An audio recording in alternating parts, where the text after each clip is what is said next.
ईश्वर को धन्यवाद जे से गोटे सुंदर सकाळ देखा आमको ये जीवनटे देइछंती। आमे आज सकाळ सुस्थ अनुभव करुचंती, मनरे मस्तिष्क रे खुशी अनुभव करुचंती। ताठारो बड़ उपहार ए दिन पई आउ कोन हुए तो आज राति रे किए सोइथिबो सकाळ को किंतु उठी नथिबो, किंतु आमे सेतिके प्लीज से भगवान आमको सुंदर सकाळटी देखिबार सुजोग देइछंती। देखिले फूलटी केते सुंदर सतरे आ मु बुझी पारेनी ए फूलटा सकाळ सकाळ काहेकि तैयार हो जाए थाए। बोधवे भगवान सब बड़े सुस्थ सुंदर जिनस ग्रहण करिया को खुशी पाते, से फूल गुड़िक भी तैयार हो जाए। सेमती आमे मध्य आम मन को देह को सुस्थ रखी भल मनरे जदि ईश्वर को डाकिबा, ईश्वर सब किछि आमको शुणिबे आम कथा। आपण केबे एमिति करिसंती कि जे आज दिनटी मो काहा उपरे रागिबिनी, आज दिनटी मो निजको बहुत भल पाइबी, आज दिनटी मु मोर परिवार रे मोर प्रियजन जो माने अछंती समस्त को खूब भल पाइबा देबी, आज दिनटी मु निज सह कथा हेबी, आज दिनटी मु टिके आर्गुमेंट का सहित करिबिनी, साइलेंट रहिबी, आज दिनटी मो मोबाइल फोन यूज कम करिबी, आज दिनटी रोषेई बास जहाँ करिबी बहुत भल मनरे करिबी, जहाँ को भी परसी देबी गोटे भल मनरे परसी देबी। केबे एमती करचंती कि एमती करंतु दिने दिने मु एटा बहुत समय करे। गोटे गोटे दिन मु भावे जे आज कम कथा कहबी, गोटे गोटे दिन भावे जे आज मु निजको खूब समय देबी, निज सहित कथा हेबी, जहाँ सहित भी कथा हेबी केबे रागिबिनी। एमती गोटे गोटे दिन करंतु देखिबी सतरे एते भल लागिबो आपनको, माने सेटा मु कहि परिबिनी। जीवन रे सफल विफल किछि भी नाही, गोटे गोटे दिन को सुंदर भावरे जियंतु ना, ताठारु खुशी आउ किछि भी नाही। आउ सब बेले आमे कंप्लेन करंती ईश्वर पाखे जे आम लाइफ रे एटा नाही, आम लाइफ रे सेटा नाही, किंतु आपण एबे खाता कलम धरंतु, गोटे साइड रे लिखंतु आपण को पाखे कौन अछि, आ गोटे साइड रे लिखंतु आपण पाखे कौन नाही। देखिबे अच्छी भागटा बेसी ही लिखिबे, नाही भागटा कम लिखिबे। आम पाखे सुंदर परिवार अच्छी, आम पाखे भगवान बापा माँ देइचंती, भाई भौणी देइचंती, संपर्कटे देइचंती, आमे गोटे घरे रहूचु, खाऊचु, पीऊचु, केते सबू सुविधा आम पाखे रही। अभाव अच्छी कौन ना, आमे जोटा इच्छा करूचु सेटा पाई पारुनु बोली सेटा आमको लागुची ए सब जिनिस बेकार लागुची, किंतु थरे ए जहाँ भी सब आमको मिली ना ताकू थरे आनंद उपभोग करंतु। ता सहित प्रतिदिन जहाँ लक्ष्य जहाँ इच्छा अच्छी तापाई टिके टिके काम करंतु। किए कौन भाविला, किए कौन कहला, किए आमको सफलतार सर्टिफिकेट देला, किए आमको विफलतार सर्टिफिकेट देला, आई डोंट केयर। जेतेबेले निजे आपण ए कथा कहिबे को माने लोक किए आमको कौन कहबो, आमे जानिबा दरकार जे आमे प्रकृति रे कौन करूचंती। ए सैटिस्फैक्शन रो सहित जदि प्रतिटी दिन को आपण काटिबे ना, ताहले आपण निश्चित दिने ना दिने खुशी रे रहिबे। आ जदि आमे सब बेले अन्य को देखिबा, तांको पाखरे एटा अछि आम पाखरे एटा नाही, सब बेले आपणको पाखरे जहाँ जेते धन जेते ज्ञान जेते जहाँ रहिले भी सब बेले लागिबो जे अभावपण आम भीतर रहिछि, किंतु जेतेबेले आमको लागिबा जे नाही आम पाखरे सब किछि अछि, आमे सब किछि पारिबा, ताहले जीवनटा परिपूर्ण लागिबो। तो फ्रेंड्स, मो स्मिता आपण समस्त को स्वागत करूछि आज स्टडी ब्लॉग रे। मु आज टिके बाहर को जाइथिली किछि काम रे, मते जानिचंती मो पहाड़ प्रकृति गछ पत्र ए सब को मो जीवन भलिया भल पाए, तेणुकरी एते सुंदर पहाड़र क्लिपटा न आनले केमती लागिबो, तेणुकरी टिके नै आसिली आपनक सहित शेयर करदेली। आपण माने पुणी पचारिबे पहाड़टा कौठी, जेहेतु मु बालेश्वर रो बहु, एटा होची नीलगिरी आडे जाइथिली, मोर टिके काम थिला, तो तेणुकरी एटा होची नीलगिरी पहाड़, मित्रपुर पहाड़, ए सबटा मिसिकी मु गोटे फोटो भिडियोज करथिली। तो फ्रेंड्स, आज से रोषेईबासर क्लिप मु ऐड करिनी, समय हैनी। आज मूड बहुत भल अच्छी, पाठ पढ़ा को इच्छा होची जे माने सतरे केबे केबे इच्छा होची मु लुचिकी घर कोण रे बसंती, मते केही जेमती खोजंतेनी आ मु बसिकी पढ़ंती, किंतु सेमिति हेई परिबनी। गोटे माँ केबे लुचि पारेनी, गोटे स्त्री केबे लुचि पारेनी, सबु बेले तांको सामना रे रहिबा दरकार।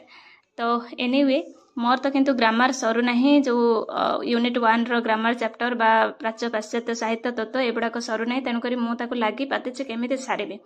ता सहित मु आपनक कमेंट रो गोटे आंसर आज बढ़िया भाव में आपनक सहित शेयर करिबी। ये जो प्रीवियस वीडियो रे आपनकर बहुत सारा कमेंट थिला, निद उपरे निद को केमिति पढ़िला बेले निद लागुछि। तो गोटे कथा कहिबी सांग, एमिति गोटे समय आसीबो आमे समस्ते सोई रहिबा, एमिति गोटे समय आसीबो आमे केवल ही सोईबा, हमको इच्छा हेबनी कि आम देहरे भी सेतिकी बल नथिबो किछि काम करियाको।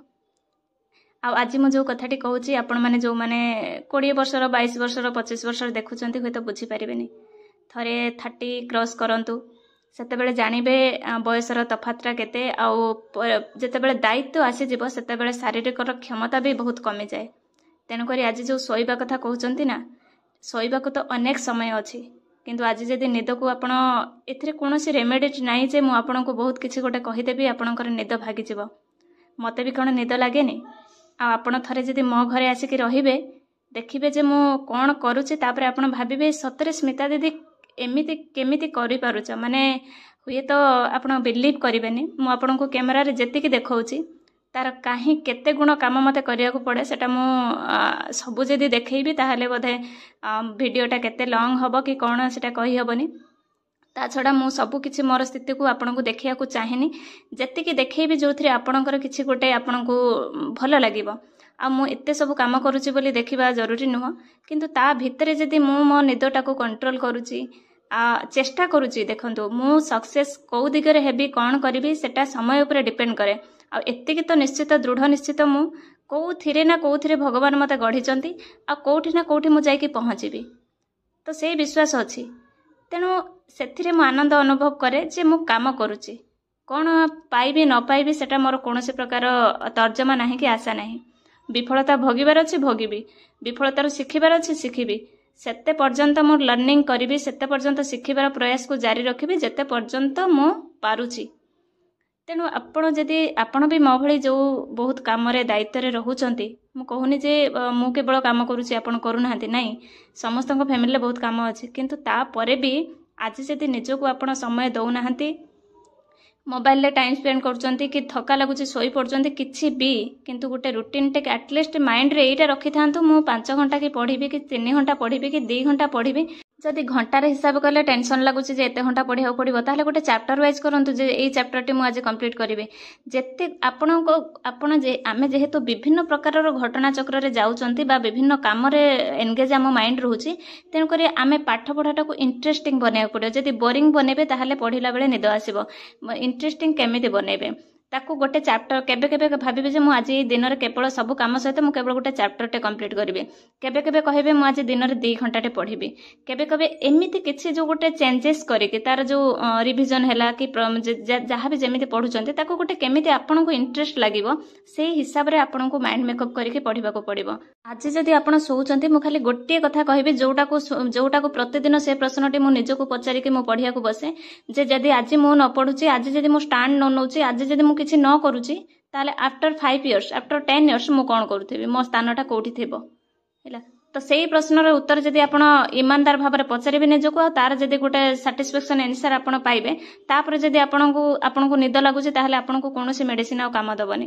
ଆଉ ଯଦି ସେଇ ଉତ୍ତରଟା ଠିକ୍ ଭାବରେ ପାଇଲେ, ତାହେଲେ ଆପଣ ନିଶ୍ଚିତ ଭାବରେ ଉଠିବେ। ସବୁ ଥକା, ସବୁ କଷ୍ଟ, ସବୁ ଯନ୍ତ୍ରଣାକୁ ନିଜେ ଭୋଗିକି ଆପଣ ସବୁ ଦାୟିତ୍ୱକୁ ମ୍ୟାନେଜ କରିକି ଉଠିବାର କ୍ଷମତା କେବଳ ଆପଣ ନିଜେ, ଆଉ କେହି ବି ନୁହଁ। କାହିଁକି ନା ପରିବର୍ତ୍ତନ କାହାକୁ କରିହୁଏନି, କେହି ଆମକୁ ସାହାଯ୍ୟ ସହଯୋଗ କରିବେନି, ଆମେ ନିଜକୁ ପରିବର୍ତ୍ତନ କରିବା। କମେଣ୍ଟରେ ଆପଣଙ୍କ ମତାମତ ଜଣାଇବେ। ଆସିବି ଆଉ ଗୋଟେ ବ୍ଲଗ୍ ନେଇକି। ରହୁଛି। Thanks for watching and love you.